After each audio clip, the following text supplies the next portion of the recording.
What is up, everybody? It is Wednesday night. That means it's time to crack a brew, hang out for some of the drunkest sports takes around. This is Brewed Sports. I am Mike, hanging out with me, my man Scott. Scott, can you hear us this week?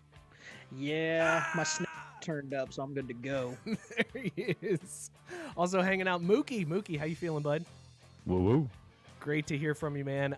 Absent this week is Joe. We're going to dock his pay. And also, he's going to have to run wind sprints when he gets back. We're cutting that in half. I mean, furloughed. he didn't pull the Marshawn, so he's going to have to get fined. True that. Could at least showed up to not get fined. That's all you got to do. That's all you got to do. I'm just here so I don't get fined. This is Brewed Sports. We have an awesome show for you guys tonight. Tonight, we are going to dig into the NFL draft a little bit because really, who cares? We're also going to talk some NCAA news that happened this week. It happened today. The news just broke today. Something we've been clamoring for a long time is finally coming true, so we're going to talk about that. And we're also going to talk about this MLB proposal that they have to restart the season. 3 divisions, 10 teams. What? That's going to be bananas. So we'll get into that. And we'll get into all of that here shortly. Thank you for listening here on Facebook Live, YouTube Live, and on Periscope, and also on 12-Ounce Sports. If you guys are listening in, be sure to hit that share button. Help us out. Comment below what you guys are drinking. Let us know what you're drinking tonight because we've got some... Yeah, all right. I know you were saying that shit was cheap last week, Scott, but it ain't that cheap, right? I mean, when it's the cheap, and I stocked up. Got a fridge full of it. That's a smart man. Smart man. All right, let's get into this beer that we are drinking. If I can find all of my stuff that I need to go through here. Vamping. We need to drop for vamping, but then you would have to vamp to get. Then I'd have to find that. Vamping. Yeah, then I'd have to find that drop. This is First Pour, brought to you by Dugout Mugs. We got the hookup for you, everybody. All you got to do is go to dugoutmugs.online/craft. You can get 10% off your order. That's it. No code to use. Nothing like that. Just hit up dugoutmugs.online/craft. You can drink from a bat just like we do here on the show. This week's beer that we are drinking is one that I am very excited for. We all know how we feel about stouts on this show. This is Absence of Light. It's a peanut butter and jelly milk stout from Four Hands Brewing in St. Louis, Missouri. Probably one of the best things to come out of St. Louis, Missouri. 7.5% ABV. Here's what they say about this one. They say it's got notes of chocolate, coffee, and peanut butter. But this variation was brewed with a huge dose of raspberry puree. 3.73 caps on Untapped. Scott, how you feeling about this one? So, the first sip, this is amazing because I had a peanut butter and jelly stout not that long ago, and it was mostly just a peanut butter stout, which isn't terrible, but you couldn't taste any of the jelly. This nails it. This is delicious.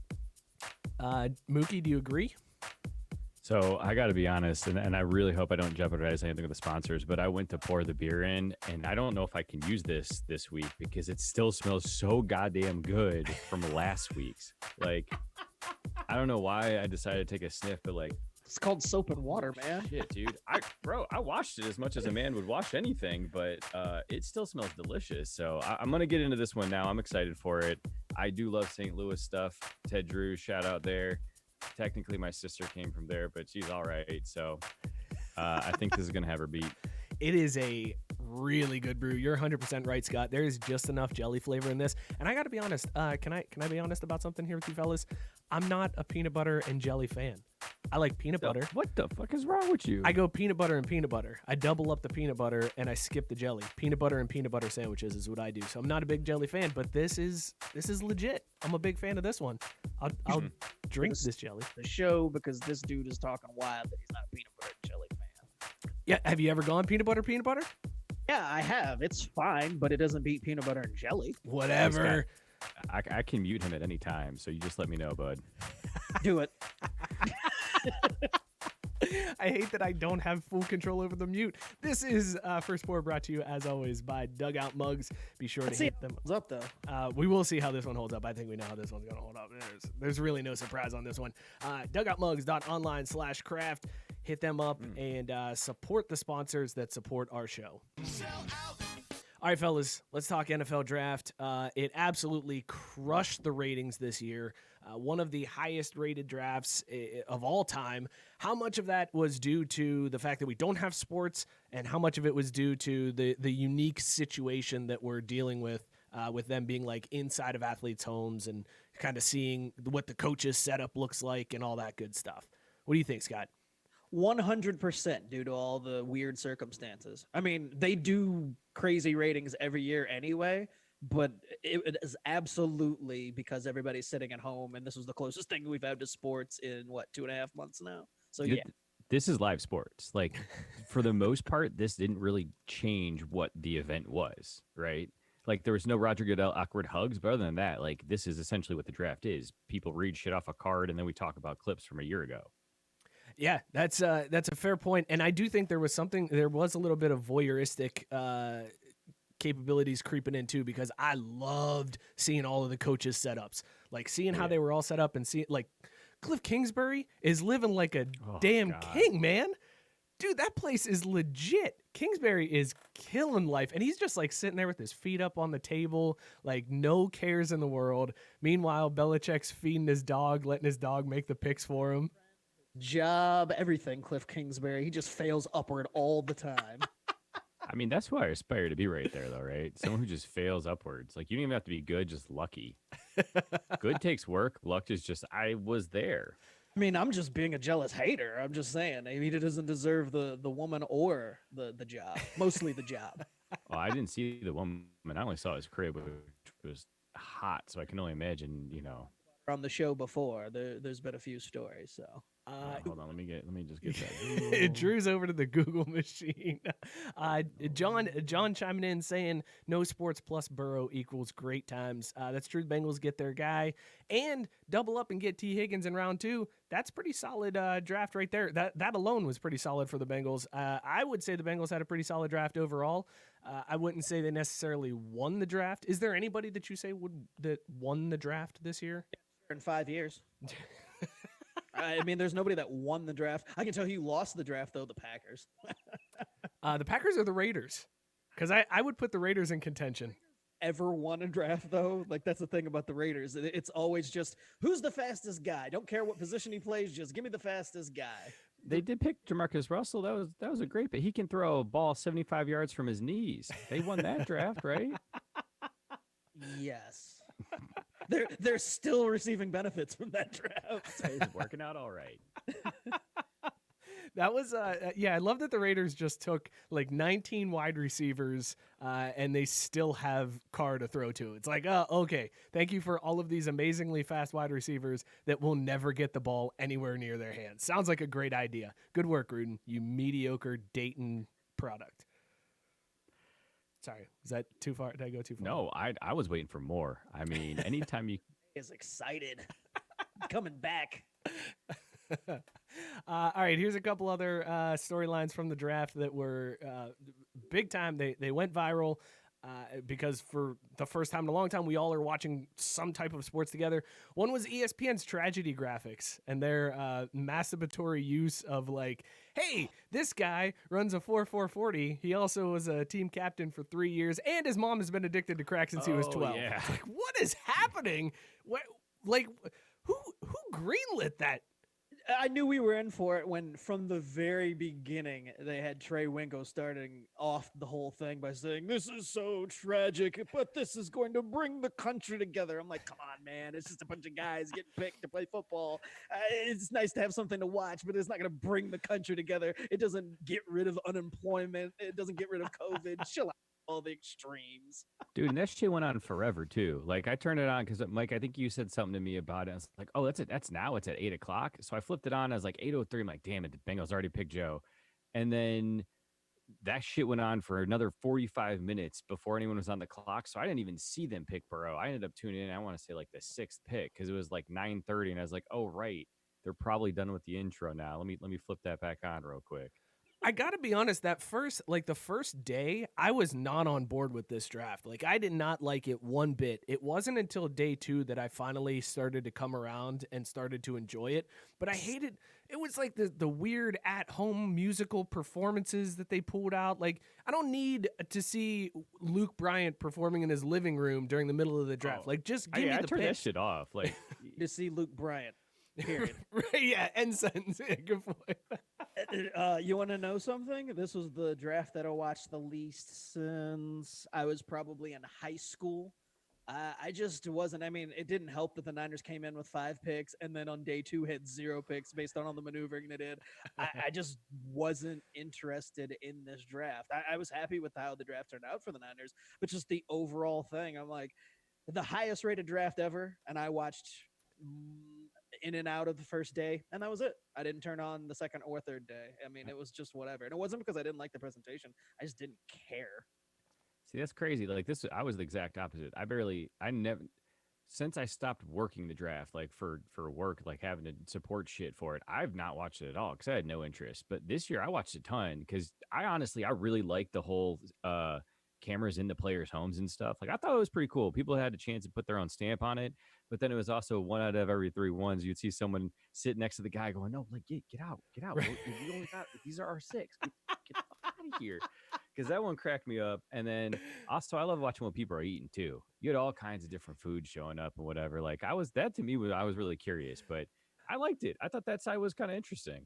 Most important thing was that I was absolutely 100% correct, and I texted Mike during the draft about black people not letting any type of restrictions stop this shine. Everybody was still getting famous. Everybody was still getting their money. There was no social distancing. F that COVID. But the crazy thing was, once the draft started, like pre-draft, it was 100% like they showed like Tua's house, and there was tons of people in. But as soon as the draft started, as soon as they cut, it was like 6 people max in the room. They definitely pushed everybody's family. Like, all right, get behind the camera, get behind the camera, get behind the camera. They're gonna show it. They're gonna show it. So that's what it was too. Mike sent a text to another group thread and was basically like, "And there's the over with Tua," and that's what triggered it. I was like, "Oh shit, it's happening right now." That's what like reminded me to tune in. Was Mike saying that so early on? And yeah, it should have been more like 31. 9 was so low. oh yeah, easily. Matt, Robert, some of it though, there's legit because there's a couple families. Like I remember one of them. There was the kid who got drafted and then 3 other siblings, mom and dad. And so like, boom, you're already at 6, and you got to have grandma, grandpa over or something too. Like you could get to 10 quick. It's easy to get to 10. Robert Taylor saying Mahomes got the final Infinity Stone for the gauntlet. Glenn saying there should have been more bathrobes worn. That's what I wanted to see, was more dudes just like chilling out in, like everybody was wearing ties still or like looking nice. I wanted to see the dude that was just like, oh, I'm at home. Cool. I'm just going to be sitting here in this beater and gym shorts, and that's it. And John pulling out CD Lamb, pulling his phone from his girlfriend. That was the other thing I wanted to talk about. Was one of my favorite things that I had seen in the draft, was when he's on the phone, his girl reaches for his other phone and he just snatched it right back out of her hand. So the best tweet that I saw about it was, if he doesn't get a 99 in awareness on Madden after this, then it's a crime. he plays for the Cowboys, so I hope he gets 0 awareness. Yeah. Fair enough. Yeah, probably. Yeah, it's probably in the cards. Hold his name. So, all right. So the draft was the draft. It was. I think they did the best that they could have with it. But Hey man, it gave me something to do for 3 nights in a row. I'm not mad. Right. Javi's saying you gotta hide the nudes. That's exactly what I thought of. What's he doing on his phone that his girl's he's got to snatch it away from his girl in that moment? Like, is she that quick? Is she that quick? She could get in the phone that quick. Dude, every additional folder you hide that shit in, it takes him like another 10 minutes. Like 2 folders deep, you fine. I mean, God, rookie mistakes over here. That's what that is. Taxes 2014. They haven't gone to the 2014. rookie symposium yet to learn all this shit from the pros. Taxes 2014. That's where you hide the nudes. Goddamn right. In college, it was a folder that just said Scott stuff. See, I want one better. New folder. Yeah, all of the college Titled. in the hallway knew Scott stuff. Like it was the inside joke. Damn it. See, now I'm like, man, I should have been poking around on that Xavier file share more often. I could have found some stuff. No, back in 2003. Oh, Touché. man. All right, let's switch gears here and talk a little Jordan Doc. Drew actually caught up this week and watched the first 4 episodes, and he is furious with us. You guys assholes, a bunch of fucking assholes. Let me just tell you that, because now I have to sit here and wait for more episodes to come out every Sunday, and I'm pissed about it. I don't do live shows for this damn reason. I binge. You were waiting to binge until it was done. Sorry, man. I hope you're watching it on ESPN2 instead of ESPN, so that you're getting the full language. I don't even know why they would split that like they did.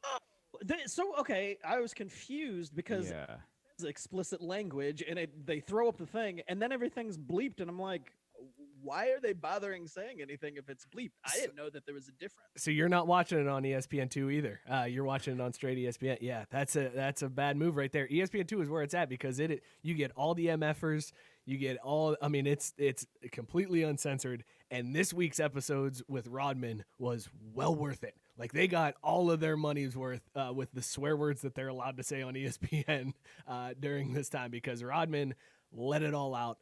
Scott, what'd you think of these past 2 episodes? The third one was okay. The only problem is that we just had that Rodman 30 for 30. So I felt like I had a little bit of Rodman overload, and I was actually surprised that they were still able to have more story and more video that they didn't show during that Rodman documentary. Right. But for the most part, that hour, it was like, all right, let's get back. I mean, I know enough about Rodman that I don't really care. But then there was that fourth one, and I can't lie, man. Those tears started welling up again when he got that first one, and he's hugging. I mean, him hugging that trophy is just such an iconic moment. I was sitting over here just, don't cry, don't cry.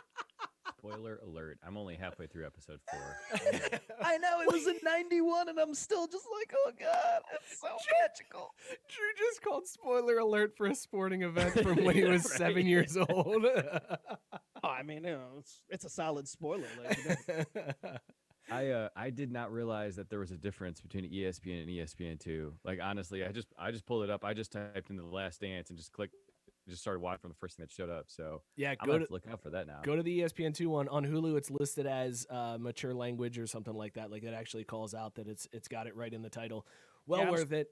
Our setting as soon as we're done. Glenn calling out my favorite quote from the whole thing, the Ron Harper quote when he said, when they were talking about Elo, Garden, Jordan, and in episode 3, and Ron Harper was like, I got him. Like, coach put me on MJ, and the coach was like, nah, Elo's gonna take MJ. And Ron Harper quote, I'm like, yeah, okay, whatever. Fuck this bitch. See, I can't even remember the quote, but it was what Ho Grant said there in the 4th episode that cracked me up. Horace won me over in that episode, man. He had some gems. Ho Grant was the man back in the day. No, I always loved him. Anybody who wears rec specs, I'm 100% on board with. Oh, but hardcore. like, the rec specs, he's the only person I've ever liked who wore rec specs, because I hate rec specs. Whoa, Chris Sabo? Chris Sabo.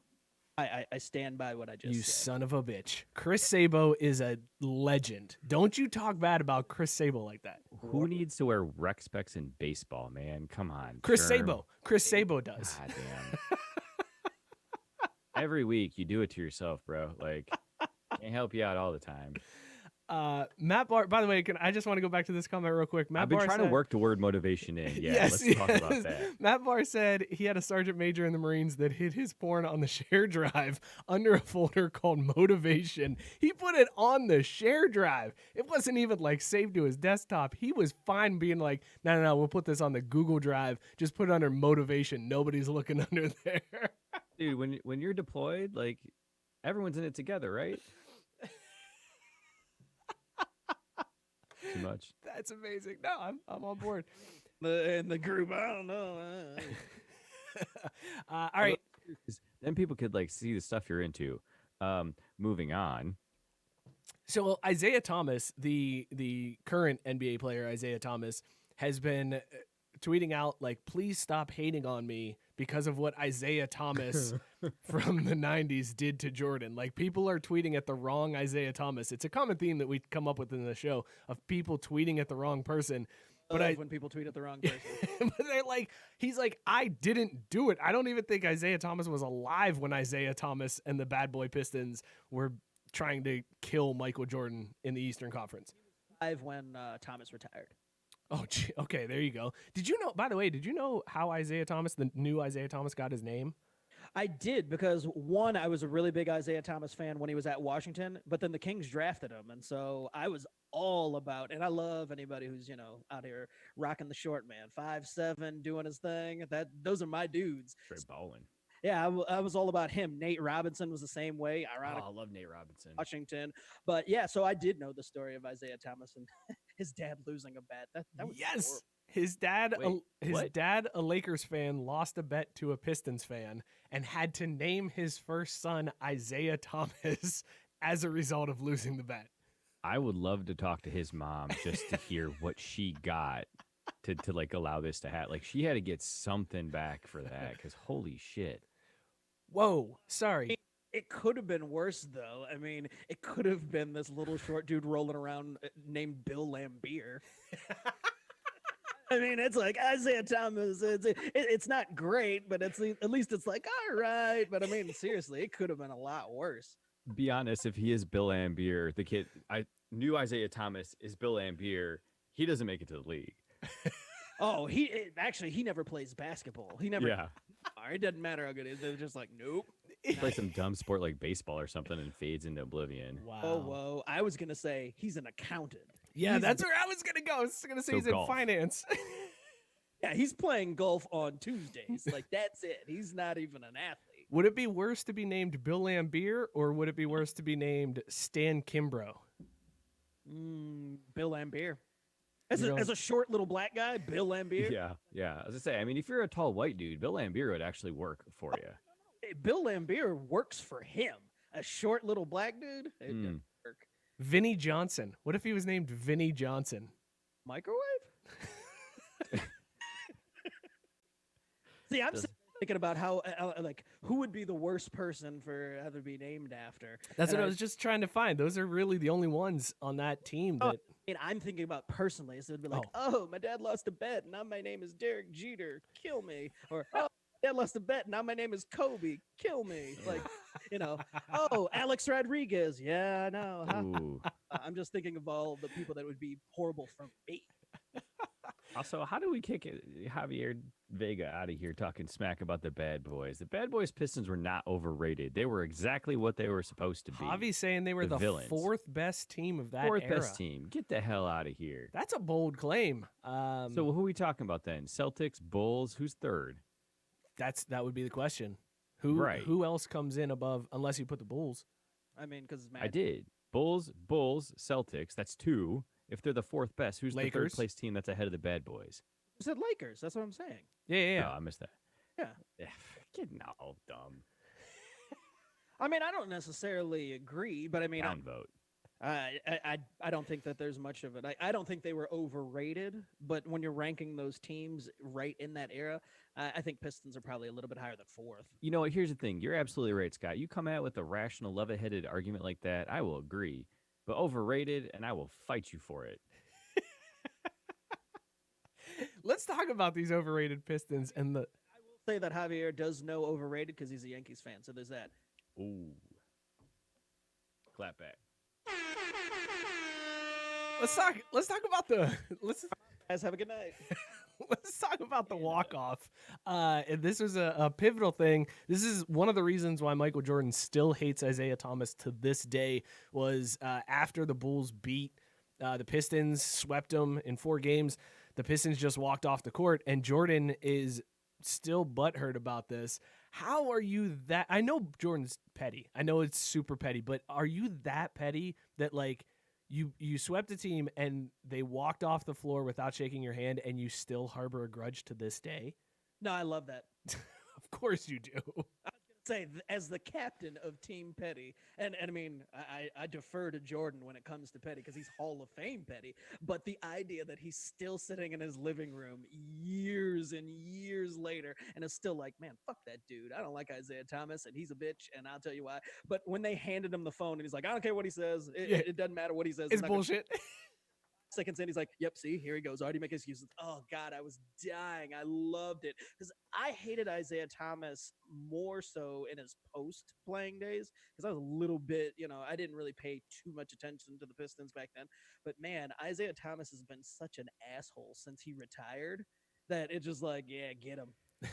Yeah, I can't really argue with that too either, honestly. I mean, but it's like, it's not shaking hands. Is that really that big of a deal? Like, would you consider that such a big deal? Like, I think it was just the way in the situation. It's not that they didn't shake hands. It's okay. So there's like this passing of the torch, and they just like ducked out. Like I also think that, like Jordan said, Isaiah has had so much time to think of an excuse that he's just like, oh yeah, well, that's how it was done and all that. But I'm like, they could have just shook hands and kept it moving. Like they didn't even have to like it. It didn't have to be bro hugs and dapping and all that. It could have been just quick, handshakes and running off. But when they show the video, it looks even worse, where they look like they're just like, fuck these guys, we're going home. They make extra effort to make it a point that they're not doing it. And here's the thing. When Jordan dies or he writes his memoir, a book is going to come out. And I'm still not sure if it's like a chapter where he lists it all out or just all the book is chapter 1, Pistons not shaking our hands. Chapter 2, when they fired, what's his name, the coach. Chapter 3, and it's literally just going to be him listing out all the petty shit he's still mad about. And it'll fill 175 pages, sell 20 million copies, and be a bestseller. Like, Jordan has that much hate and grudges that he holds on to because that dude's competitive. And I bet you he remembers every single thing he lost in his entire life, and he'll list it out in that book. I will buy 10 copies yesterday. Yep. One for each bathroom, one for the office, one for the house, the home office, like Scott stuff folder, everything. Yeah, there you go. Like, in fact, these documentaries are actually just getting downloaded right into Scott's stuff folder. This is for later. It's interesting to see how your tastes have matured. oh, shoot. And you just like to mix things up from time to time. That's all. The things that make you need to change your pants. Whew, all right. Well, moving on. Let's talk real quick. This is we'll do this quick story here before our sponsorship read. But the Lakers took money from the small business program that the federal government launched and recently gave it back. They realized, look, we're the Lakers and we don't necessarily need this loan. I know there's been a bunch of companies that have done this recently where there were huge companies that took money, but the Lakers, like, are they admitting now that they are the second team in LA behind the Clippers? They had to go take the small business loan? I got two things for this. One, up until this past year, they were a small business. You saw how they operated the past few years. And two, I love the fact that when it looks like they're about to get back into that championship conversation and everything's finally clicking, it's like, oh, COVID, sorry. It's like the perfect storm for me. Or is it just more time for LeBron to get his body right? Oh, that's true. No need for load management now. It's just it's the fact that this year got wiped out. It's great. Wait, so all right, well, hold on. Let's pull that apart because Scott, are you saying they're not going to have the NBA playoffs this year? No, they're not going to finish that up. Hot take right there. I don't think you're wrong, but damn, that had not crossed my mind before this. Whatever it is that they kind of do, it's going to be modified, and it's always gonna have a bigger asterisk than the Knicks strike championship does. When they only played 54 games or whatever the hell it was back in like '99, whatever year that strike shortened NBA season was, and they got that title, they got an asterisk next to that. Hold on to that thought because that's something I definitely want to explore later when we talk about this MLB proposal. Because I also kind of feel like every sport this year may end up with an asterisk next to the champion's name. It's very possible. But before we do that, let's give a shout out to our sponsor, More Labs. If you guys are drinking like we are during this quarantine, you got to make sure you can wake up and hit that Zoom meeting in the morning. So be sure to go to morelabs.com, use the code SPORTS, and get 20% off your entire order. That's all you got to do. Morning Recovery is a miracle drink. You drink one bottle up to an hour after you stop boozing. You're going to be able to wake up in the morning guaranteed. Morelabs.com, use the code SPORTS, get 20% off. It is amazing. They guarantee it or your money back, so be sure to hit them up. Thank you to More Labs. Thank you for getting me through. I got kids that are crazy, and I booze heavy at night, and More Labs is the only thing getting me through this quarantine. So be sure to make it through as well. Morelabs.com. Use the code SPORTS for 20% off that order. Let me back up before somebody corrects me. It was the Knicks versus the Spurs. And the Spurs won that championship because the Knicks can't even win anything when there's a strike zone. I was gonna say I was a little curious. Won shit since my entire life. So, oh wait, that's right. They played the Spurs and lost. But that was the last time they were in the finals. Also, Matt Barr, ain't no one putting an asterisk next to the Astros, and you know it. I mean, come on, baseball doesn't have enough integrity for that. He is Matt Barr brings up a great question though. Let's talk about this real quick before we get into this NCAA news. Matt Barr wants to know bigger asterisk. Is that one of those words? I can never say asterisk correctly. I always want to say asterisks, and it's not. Shift 8. Yeah. Just start calling it that. Bigger asterisk. Houston Astros or whatever championships COVID shortened. Scott, what do you think? I'm gonna go COVID because this is one of those things where even though the Astros, did what they did, at least they played a full season and they still had to hit. It's kind of like cheated. wherever you stand on the Barry Bonds thing, where it's just like Hall of Fame because he still had to hit the pitches. Yeah, I know he was juiced, but whatever. But that's the thing. This whole shortened and abbreviated thing, just to preempt the conversation we're gonna have later, I had two thoughts. One, it was, I always have the thought that the Niners really should have won that Super Bowl because I was like, God, it could have been the last time that football's ever played normally. So missed an opportunity there. This will probably be the year that the Braves finally get back and win the championship because then everybody be like, that didn't count. And so anything that throw out there, this season or however these whole leagues look, like this one is way worse than anything where they played a full season and had some type of cheating thing.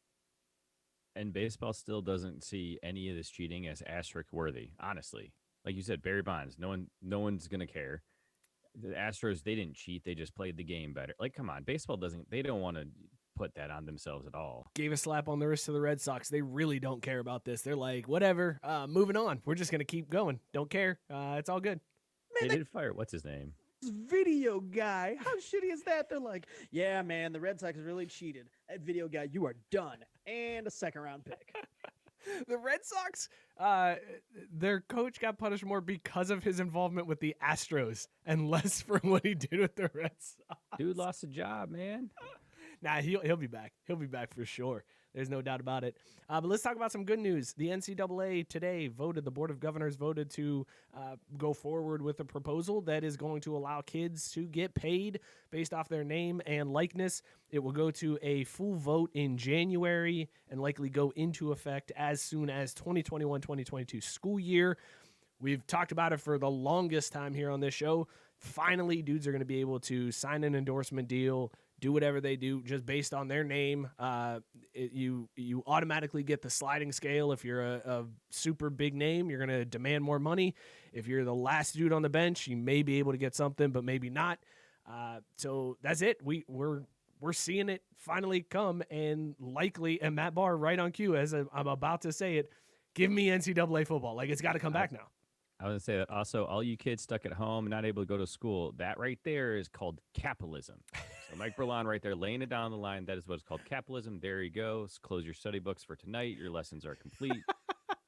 But I was saying that as we're dialing in here, I will bet someone a case of beer that within the next 5 years, we get NCAA football back on our consoles. Hallelujah. Well, and now it's just a blanket, like, here's a contract. This is how much we will pay you to use your likeness in the NCAA football. And every single one of those dudes is going to sign it, hands down. There's nobody who wouldn't, right? Because they're going to play football anyways, right? Yeah. That'd be the last guy on the bench, and they'd be like, here's $5. Sold. Yeah. Those guys were already on the bench because of, like, free swag. I get to say I'm on the football team to all the shorties. Anything that they hand to me, it's like, oh, here's $5. Cool. Awesome. You go pay for my books, too? All right. That's fine. I don't need them. Tote. Speaking of that, Drew and I were texting earlier. We need to find a craft brewed sports spokesperson now. Yes. We need to find some athlete that we can sign to an endorsement deal that can endorse the show. Like, let's find, it's based on their Twitter following, but like a water polo kid, like somebody on the water polo team at an obscure college to be the craft brewed sports hype man, basically. Or woman. I think more fit Whoever. show would be to go back and look at all the ridiculous rules that anybody's ever been dinged for, like getting a sandwich or anything like that, and just start doing that. Just going I to it's like, here's a sandwich. Here, I bought him a meal. Like whatever dumb rules there were in place for that stuff. That's what we need to do. Like, so Amazon Prime them a bag of bagels and some cream cheese, right? Who was that? The guy from Yukon that was saying something about that. Just send it to his house. yeah, man, no, that's what we should do. Listen, man. You doing stuff like you that. tweet about this week's show. We got you a Big Mac and a large fry. All right, cool. But no Coke because you're a Pepsi school. No Pepsi or no Coke because we can't afford it. So you get the fry and the sandwich. No meal deal, bro. Yeah, respect that. Now, I think a lot of why this is happening is because the NCAA may feel a little threatened at this point because this week, the third top prospect in NCAA basketball, the high school kid, has now elected to go to the G League. This time, 5-star recruit from that was committed to UCLA, Dacian Nix, he decommitted, and now he's going to the G League. Nix joins the top prospect in the country, Jalen Green, and the number 13 ranked prospect, Isaiah Todd. They are skipping college, going to the G League. Do you think this is what finally forced the hand, or do you think this was just writing on the wall? It was happening anyways, regardless of these dudes leaving? A little bit from column A, a little bit from column B, and a little bit from column C for COVID. This was the perfect storm for them because they could release this info underneath the radar. And it's like, nobody's really paying attention. Because, I mean, it got a push alert, but how many people are really talking about this NCAA thing? Like, not many, right? And it's because everything's going on. And it's like, yeah, okay, whatever. We're worried about getting pro sports back. We're not really thinking about it. So they were able to slide this under the radar, but you've got these guys from the NBA, the number one recruit. As soon as that happened, those guys were like hitting the panic button. But yeah, I mean, it's just it was a matter of time. I mean, we talked about it even when it was just the 31st or whatever ranked prospect, the dude from Cincinnati. I mean, he wasn't even that high, and it's like that started a trend. I don't think it's that as much as the fact that like the NCAA they broke. Like what this is like they are a cash flow business and like they got mad TV money deal, but they also have mad expenses. And so what they're trying to do is set themselves up to be a little cheaper. Like, well, we said you could profit off your likeness, so we ain't gonna pay for all that. You know what I mean? I think that's more what it is because like there isn't money to pay for all this stuff. They're starting to cut things, so they're seeing it as you open the floodgates on some of this that takes the pressure of what the school has to do for the kids. Because, like you said, Scott, like everyone's trying to get pro sports back. The NCAA is just trying to survive. But what are they gonna? I mean, what the NCAA doesn't give any of that. It's all the schools. The schools fine. are NCAA on the schools, hook whatever. for it. All the colleges they broke, man. To that point about them losing money, it's like, but that hemorrhages even more money when you see the number one and these top ranked guys leaving. That's star power for the NCAA that is now not there. So these guys that are easily marketable because of coming out of high school and they've got these big names, if they're not coming in to the league anymore, like to do something to stop that. I still think it's such like a small portion of athletes though, Scott. Like not everyone's going to go straight to the G League and be able to be pro because there's going to be a portion of other guys that need that NCAA tape to build the hype. They need that NCAA training room and coaches, coaching them up.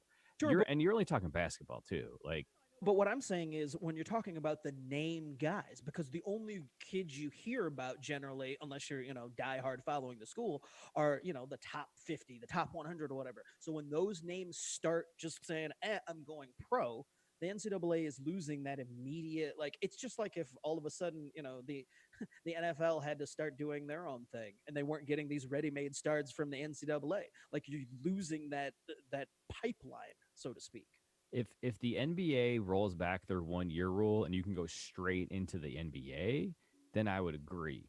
But it's like this G League thing ain't gonna last because like you're not like you declare you go into the G League, but you still have to wait to be drafted, right?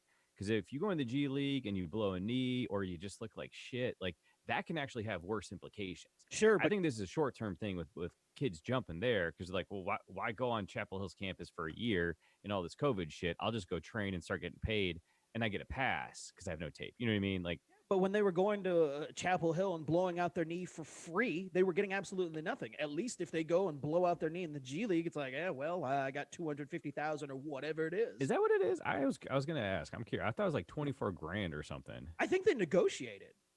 don't they? Like there's a cap, but I'm pretty sure like they negotiate with the team because they're not going to pay just anybody who shows up 250K. But I would Google. whatever the top guys are going, they're getting whatever the max allotted is. The G League announced today that salaries for this is a little dated. This is 2018-2019. They earn a base salary of $7,000 per month or $35,000 for the 5-month regular season. So you look at the same article I am, probably 10days.com. Nope, gleague.nba.com. But this is also like 2 years old at this point because I trust your information. Because this is it's like the time I looked up a score from Ohio State Cincinnati, and it was a basketball score and a score, and I was trying to find a football score. That was what, like 2 months ago? Yeah, it was very recent. My God, look at that score. It's like, yeah, because that's not the right one. I mean, I don't know. That Ohio State UC game this last year was a little rough. Well, so they're talking about the G League, and the take that I've seen and I've heard a couple different analysts talk about it is the coaching in the G League up to the same level as these guys would get in the NCAA? Like, you figure a G League coach is nowhere near the level of Coach K, right? So if you're a top recruit and you could go to Duke, you're likely going to get a better deal going to Duke. You're going to get better coaching. You're going to get better experience, better exposure. This dude that went to UCLA or committed to UCLA, I'm cool with him going G League because Mick Cronin is a terrible coach. So, yeah, that makes sense. Go to the G League, get your money. But, like, if you're going to go to North Carolina or Duke or something, like, maybe go that route. I mean. That was also stupid, though, because where does the G League play? Like, Sioux City, right? UCLA, much better scenery.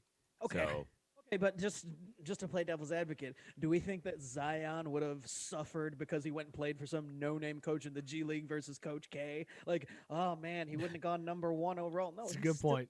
Like, it doesn't matter if you're the top end talent. You can play anybody. Like, it just goes to show you that coaching only matters so much.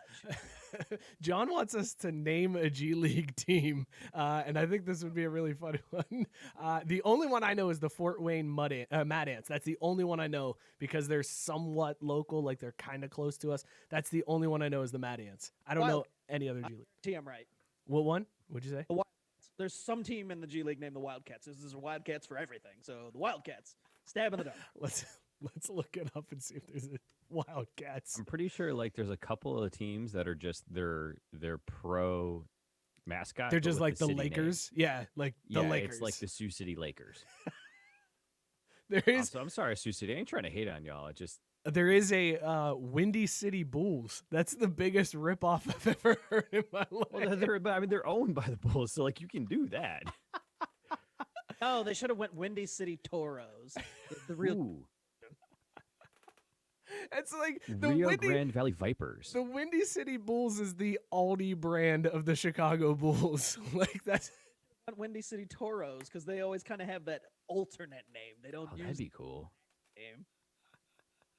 Is the Windy City Bulls is the big plastic bag of cereal that's on the bottom shelf that your mom's like, nah, we'll get this. It's the same as Fruit Loops.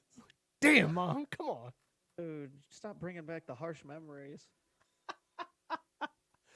It's too soon, man. Too soon. At least you got knockoff Fruit Loops. You could have just gotten knockoff Cheerios. Matt Barr said Windy City Bulls is when you order the Chicago Bulls off Wish.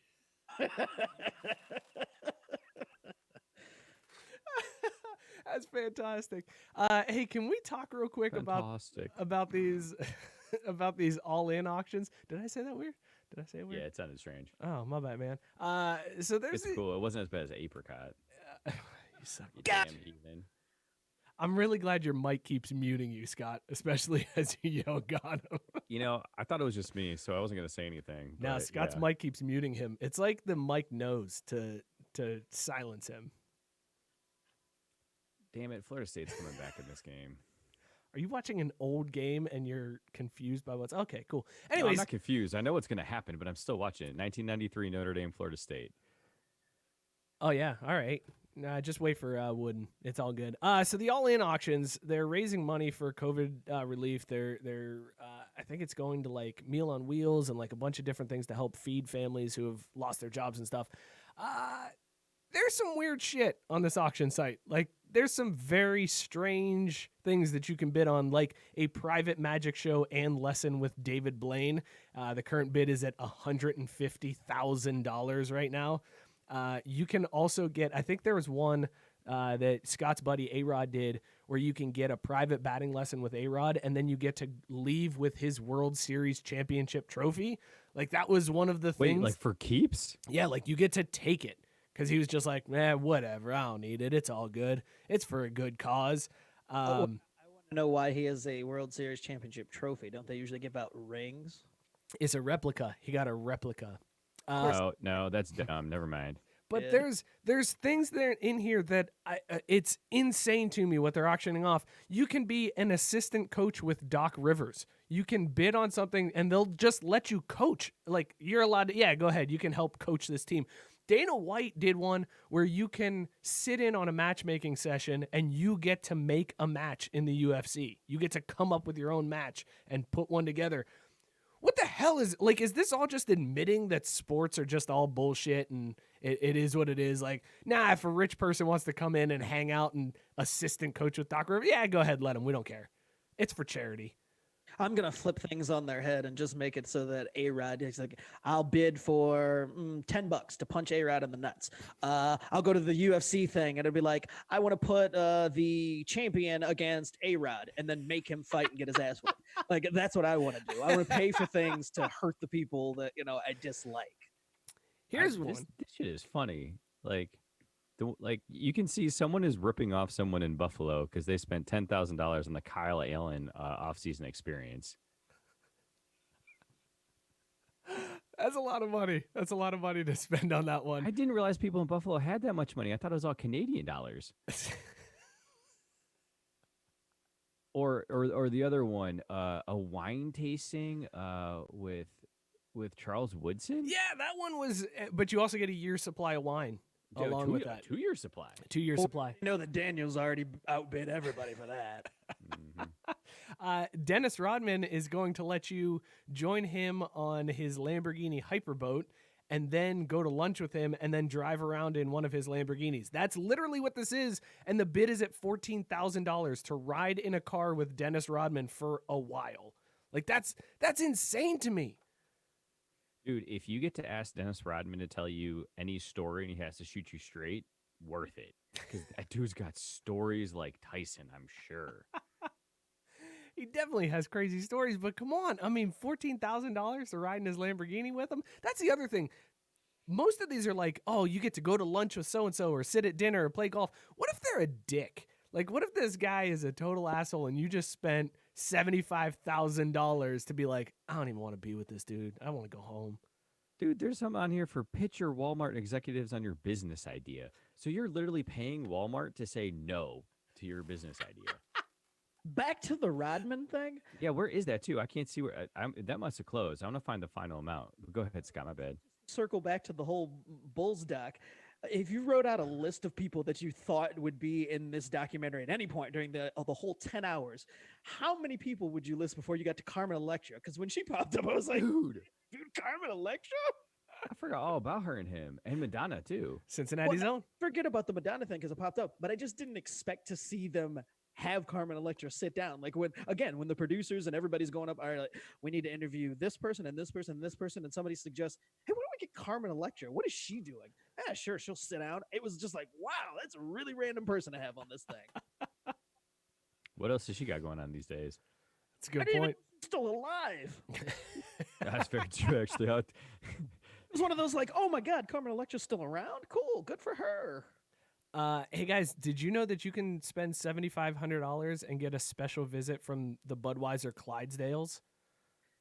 That would be cool. No, it wouldn't. That'd be awful. Like Clydesdales? Yeah. Opportunity for us. Hang out with Craft Brewed Sports just to see how much we can make. Dude, we would have to pay people. Yeah. Would. I was gonna be saying we'd be getting the offers for like the burgers and fries, and we'd be like, "Yep, sold. You get to come hang out for a show. Also, beer not included. BYOB and come hang out with us." We drink well over here, all right? The Vorhooks is up with some solid brews, okay? Don't sell that part short. We do. No, I'm saying I'm not sharing it. That's my point. I'm not going to Oh, share that with anybody. Absolutely fair. Here's one. The current bid is $2,600. You can get a 1-day contract with the Orlando City Soccer Club. Like, you can be an MLS player for a day for $2,600. I hate. I got to be honest. I hate this idea of like, it's charity, but it's not really. Like, it's rich people getting to do cool stuff, and they're just like giving a cut to charity. Like, that's what kind of drives me crazy. Oh, you mean the rich people who win the auction? Yeah. I thought you were talking about like Rodman. I'm like, man, Rodman don't want to do this. No, that's what I'm saying. These guys don't want to do it, but it's like some rich dude had enough money to be able to sit down and he gets to go hang out with Rodman for a while, and it's all under the guise of like, well, I feel good because it's for charity. But really, it's just the only reason why you're doing it is because you get that experience out of it, and it drives me a little crazy. I don't like it. Oh, Sorry. So like when ESPN plays their Make-A-Wish segments on Yes! SportsCenter so they can feel good about themselves? No, I thought you were going to talk about when they do their auction, and it's like that you get shit too. I hate Jimmy you get to V. hang with the Dan Le Batard crew. It's like, dude, I'm never going to win this. This is bullshit. What they should do if they want to do this is you start doing bids and you get to go, but they also get to pick somebody like who was affected by this tragedy to come along with you. Or there's like a raffle. Like you can buy two of them. You can bid up an auction, and then there's a second one that's like a raffle. So you buy your $5 ticket, only buy one. One person gets picked to join the crew. I like that. So I'm paying $10 to punch A-Rod in the dick. Mike, Alex, is out of work for the time being. You've been affected. You're coming with me. We both get to punch A-Rod in the dick for $10. Who says no? How does that work, Scott? Do you punch first, then he punches? Do you punch at the same time? One from the front, one from the back? Like, same time. Legit question here. Do you think they would get more money if they did it as a raffle than if they do it as this auction? Like if they were just like, listen, $50 a ticket, and if you get picked, you get to make a match in the UFC or you get to do whatever. Like, I feel like I would enter that stuff, but there's no way I'm doing anything on here. You know, it depends on what it is, but they could, because it like for like the right price, like $10, you could get like. You get 10,000 people to throw in $10, and math says that's a lot. Dynamite math. Or mad? Math. That is my Xavier math there. I thought I knew what it was, but I didn't want to say it in case I was wrong. Javi wants to know why we are punching A-Rod. So much aggression. Welcome to the show, Javi. Welcome to Craft Fruit Sports. I do appreciate him interacting tonight, even though he had that terrible take to start off the night. Thanks for sticking around and proving yourself. All right, everybody. We want to give a shout out to MyBookie. Craft Fruit Sports is brought to you by MyBookie. Use the promo code 12ounce sports. That's 12OZ sports to get 100% deposit bonus up to $1,000. Be sure to tune into all of the gambling shows here on 12 ounce and then put that knowledge to practice on MyBookie. Make sure to use the promo code 12ounce sports to get the bonus. That's 12OZ sports. You can find their banners and links on every page of the station site at www.12ouncesportsradio.com. All right, let's talk this MLB thing. No, go ahead. Real quick, did you realize that Rodman's Lamborghini is also sponsored? No, I did not realize that. It's sponsored by BurgerFi. Join him on the BurgerFi Lamborghini Hyperboat. Like, goddamn, rich people making money coming and going on this shit. You're absolutely right, Mike. I just don't get it. All right, so here's the latest proposal for the MLB returning. This one just broke this week. Bob Nightingale reported the idea that it's gaining steam, where apparently the MLB will allow teams to play in their home parks. They may start off at a spring training facility, but will eventually be in their home parks. But they're going 3 divisions, 10 teams per divisions. And during this, no AL, no NL. It's just grouped by geography. It's going to allow teams to play in their home stadiums. It's going to really limit travel, and it's going to prevent them from having to live isolated, which is what we've seen in so many of the other proposals. Like, they're going to be able to actually stay at home and stay in their apartment. Teams are only playing in their division. They won't go out of division, and then they move to an expanded playoffs. Scott, as the other baseball fan on the show currently, how much do you like this idea to restart it this way? I feel attacked. It's just one baseball. I mean, I honestly, I don't care how they have to do it. This whole wasted year, no year thing. I mean, even with a bastardized champion or whatever, I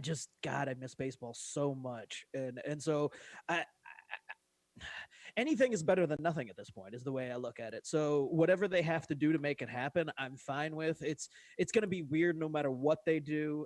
And it's funny because we've been advocating that the way to fix baseball is to play less games, and obviously they won't be able to play 162, but not under these crazy circumstances did we ever think that that's how it would end up being. But whatever they got to do to get me baseball, I'm fine with. Well, they've already canceled minor league baseball. There will be no minor league baseball this year. They expect to expand rosters in the MLB. So that's kind of interesting. The other thing, and one of the, as I'm reading this proposal, the first thing that came into my mind, I was like, wait a second, no AL and NL distinction. What are we doing about the DH? Down with the DH. My stance will never change on that. I don't care if they play one game season. No DH. I appreciate that, Scott, because I don't feel strongly one way or the other, but because you feel that strongly, we need the DH, God damn it. Baseball was made to hit the ball. I think they're going to bring it. I think they're going to do DH everywhere, especially if they're going expanded rosters. It would make sense to do DH because they're worried about the pitchers. They're worried about their arms, so they're going to allow them to just be like, no, just worry about pitching. Don't worry about hitting. Whatever, it's fine. And before Scott chimes in with something rational, we need the DH to preserve Tim Tebow's baseball career. Okay, so.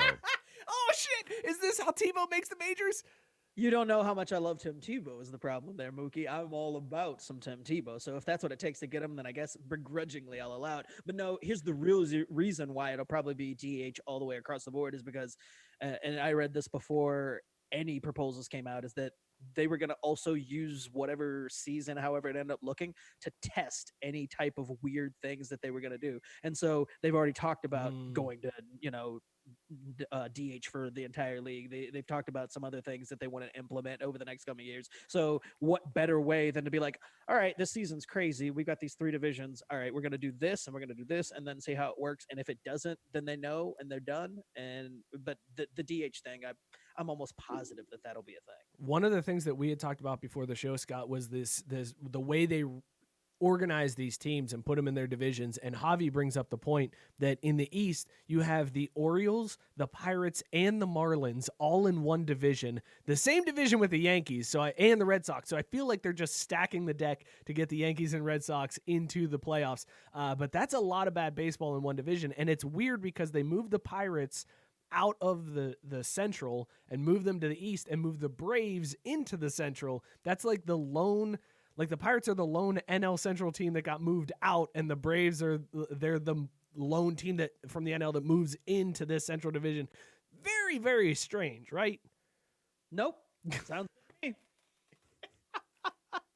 Nothing wrong with the scenario. In fact, it'll be the most legitimate championship of all time. I'm marking it down right now. Also, then it's got an asterisk next to it. When the Dodgers win, I was going to say, when the Dodgers win, you're totally on board with how legit this was. Dodgers couldn't win when there was a regular season 3 years in a row. So there's no way they're going to win a shortened season. Let's just put out of the fact there. Javi's saying the Yanks, the Red Sox, the Nationals, the Rays, and then the Phillies would all fight for 2 to 3 spots. It's a legit division, I guess, because you get to beat up on a bunch of terrible teams. In the Central, though, that's where that's where my love is. So I'm clearly focused on the Central, but you got both Chicago squads. You got the Brewers, the Cardinals, the Royals, the Reds, the Indians, the Twins, the Braves, and the Tigers. Pick 2 out of that lineup that comes out of that. I mean, I know the Braves would be the favorite to win that division. Wait, so is it 2 from each division and then 2 wild cards? Hasn't been decided yet, but you're looking at expanded playoffs regardless. So if they're talking expanded playoffs, there may be a decent amount that come out of this. I could see a 12 team and then pick 4 from each division.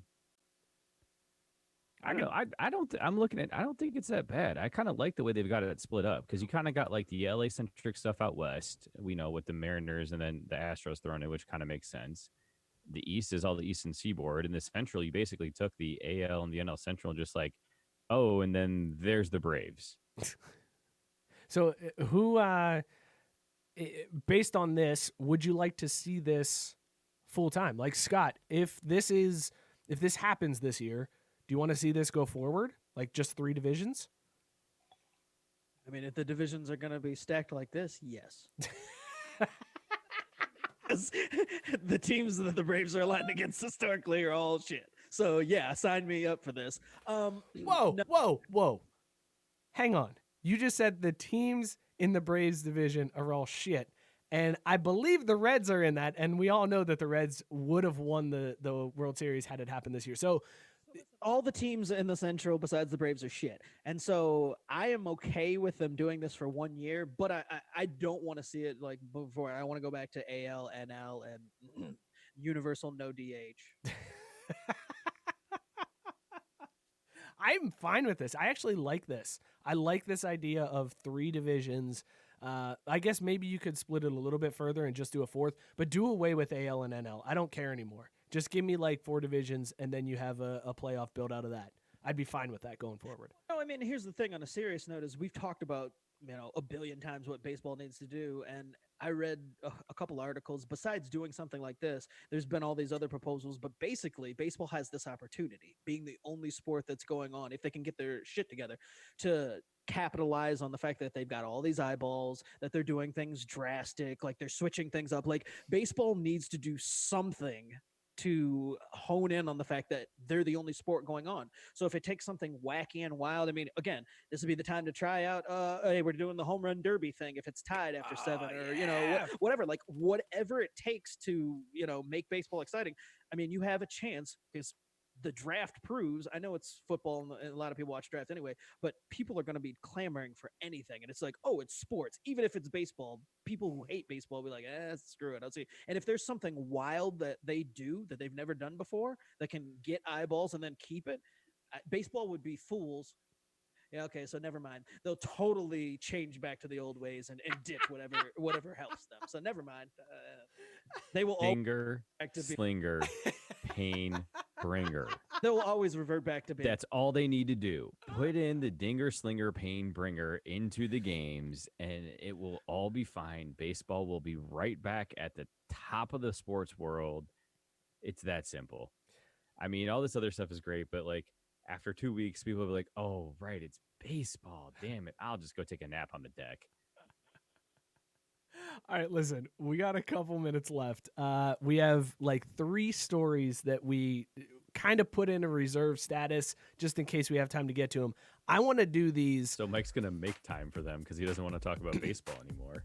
9:00. Since why are we shortening everything? I'm confused. I don't know, man. What we else always go 9:15, and also also at 12 Ounce Sports Radio, We Talk Sports Good comes up after us, so we got to kind of get off the air so that they can get on the air. That's how it goes when you're on a network. If you people who know what they're talking about, that's fair. We should make space for that. So we're going to be like Major League Baseball and make up rules as we go. But here's what we're going to do. Because Matt Barr has been asking me about this for so long, we're going to do these stories upper deck style. It's been a while. We haven't done an upper deck in ages, but I want to do these upper deck style. So let's do these 3 stories, quick reactions. Can't get too deep into them, but here we go. 2 people were arrested for burglary after they snuck into Tennessee's Neyland Stadium and stole 24 beers each. Beers sell for between $12 to $13 each at the stadium. The arrest warrants say the 2 people stole $624 worth of beer. They basically broke into the stadium where they found an open cooler, grabbed 2 cases, and started running out when they were arrested. And the cops are like, that's you can't break in. And also, this is worth $624. Those are the 2 most expensive cases of Miller Lite I've ever heard of. Scott, you can go first. I was just going to say it's criminal that anybody would charge that much for beer. So during COVID, they should be giving beer away. It should have been like, oh, did you get your deposit? No? All right, well, take the 2 cases. Getting guys over a couple cases of beer. No, this is what it was. The cops showed up to arrest these guys, and they realized that that's all they were doing was stealing beer. Like, Mike, you started the read. I'm like, oh yeah, so they stole some benches, they stole some grass, they stole sod, like they stole something from the stadium to take home as like a memory or whatever. And the cops like, oh, you're not taking any of that? Well, we don't throw your ass in the paddy wagon for being an idiot, and we'll get you for what we can. $600 worth of beer in those 2 24 packs you have there. And it was Mick Ultra, not Miller Lite. Come on. Well, the best would have been is if they got dinged not for stealing the beer, but they'd be like, they weren't weren't 6 feet apart, so we got to put some distancing. There you go. No masks. No masks. You're in trouble for that. Find them. All right, next story. Next story here in Random Upper Deck. Tiger and Phil, they've got the rematch coming in May. It's going to be at an undisclosed course with no spectators. The event is actually slated to air on TNT, so we're not doing pay-per-view this time around, so I'm excited about that. Although I don't know if I have TNT, so now I'm going to have to find somebody with logins to get me into TNT. Anyways. I got you. Thank you, Mookie. All right, thank you, Scott. Appreciate it. But this time around, Tiger and Phil Screw you too, are... then. What? I said I got you too. I said thank you, Mookie, and then I said thank you, Scott, because he said it too. Oh, I thanked I both heard of you. Good Lord, man. Whatever. What the shit? Javi is right. There is way too much aggression on this show. Dude, we're drinking a stout tonight, man. Shit happens. Good Lord, man. Thank you, Mookie. Does that make you feel better? Thank you. I appreciate it. Thank you. I appreciate it. I appreciate it so much more after you attacked me with all that baseball talk and not including me in that topic and segment. This time around, Tiger and Phil are actually bringing partners with them. Phil is going to be playing with none other than Tom Brady. Tiger will be playing with Peyton Manning. Scott, are you going to tune into this one this time around now that it's on TNT? No. Okay, Mookie, you going to watch this one?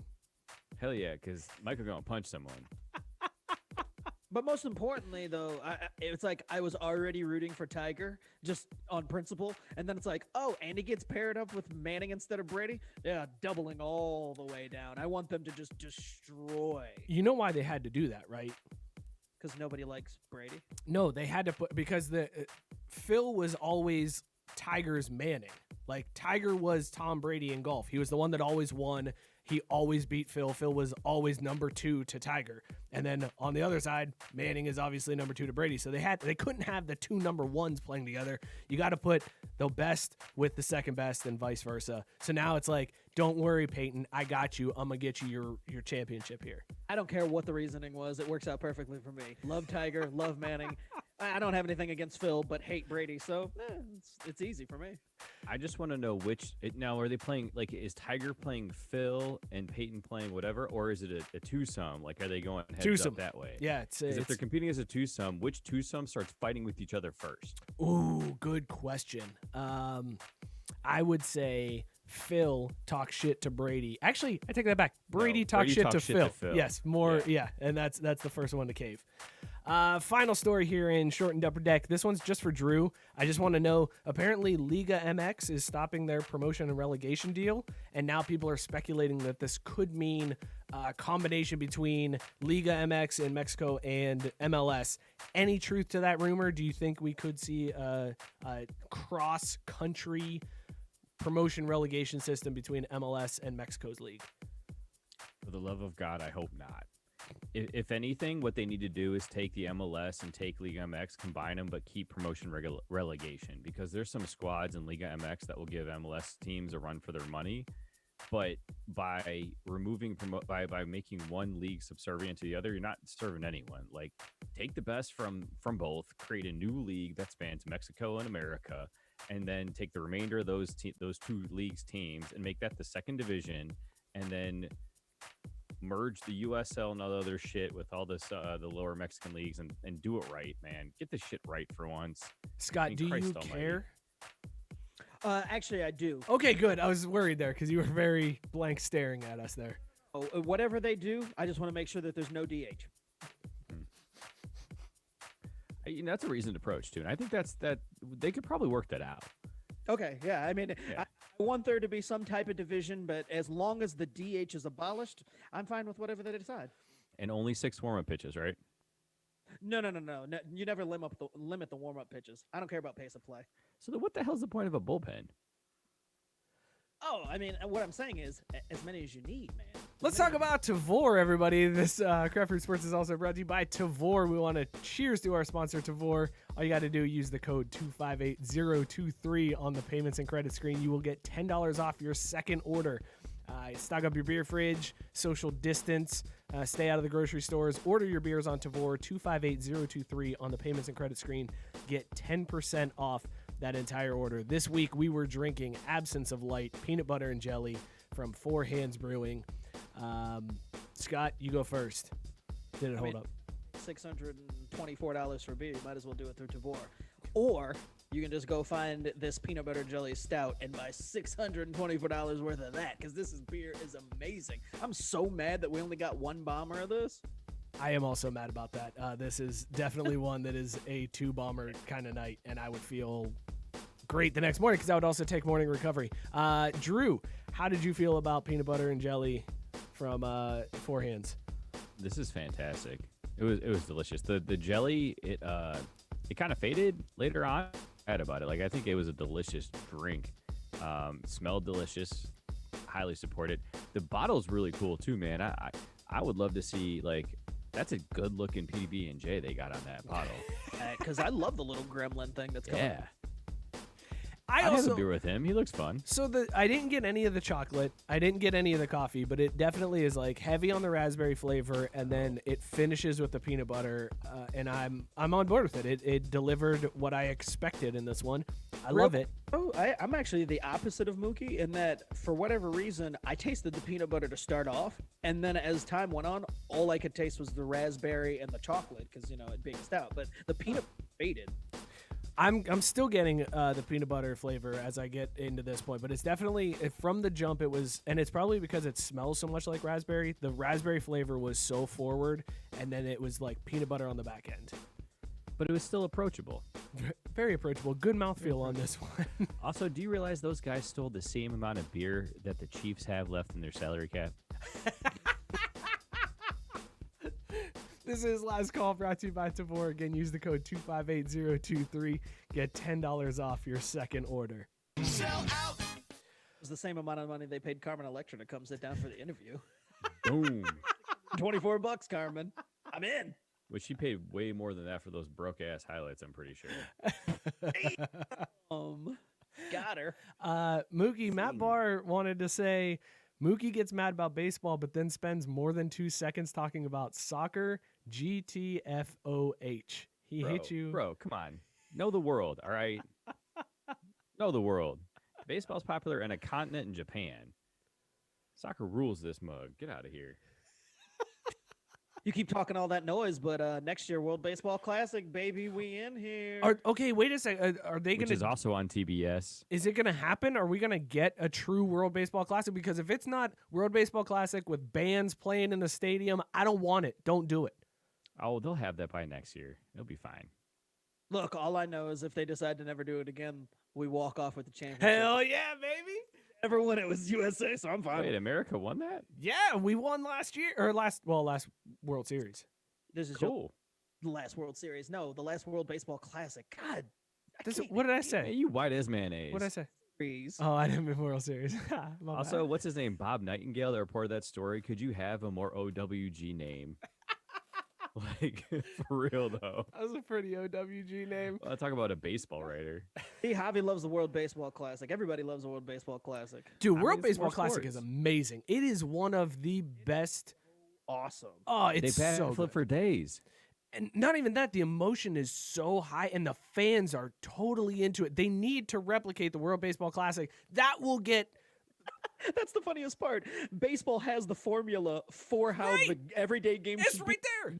their own tournament. Yes. Give me vuvuzelas and people playing like instruments in the stands, and I am on board 100%. The guys coming out and high-fiving like it's Little League in college when they hit the home run. Yes.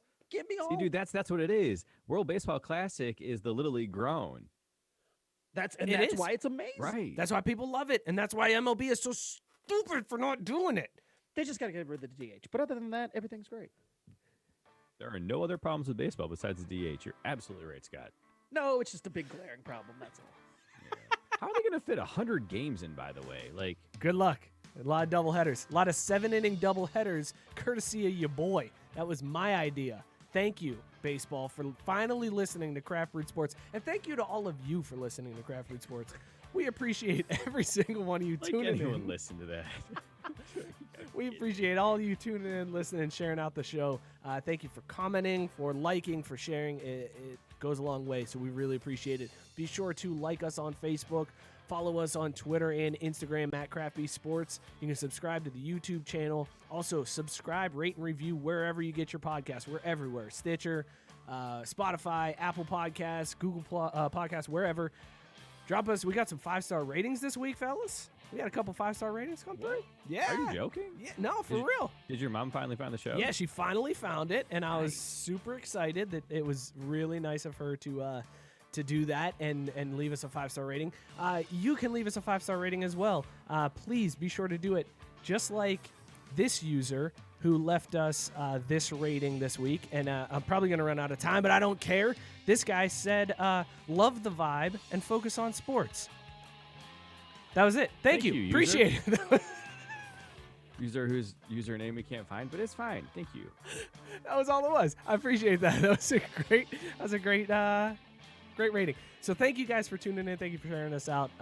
Be sure to tune in next week. We'll be here Wednesday, 8 p.m. Cheers, everybody. We out. Deuces.